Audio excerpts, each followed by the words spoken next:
Evet, dursun. O zaman yasını.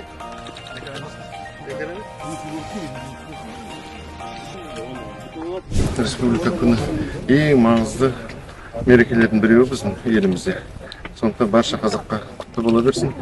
Осындай тәуелсіздігіміз мәңгі болсын. Ал Түркістанымыз гүлдене берсін. Көгертіп, мына тал егіп отырмыз.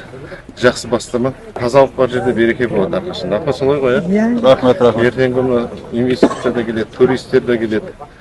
Жалпы мынау тазалық, мынау ретке келген ағаш отырса, мынау әрбір халықтың мінез құлқын білдіреді ғой. Дұрыс айтасыз. Айнала қандай болса, қоғам сондай болады.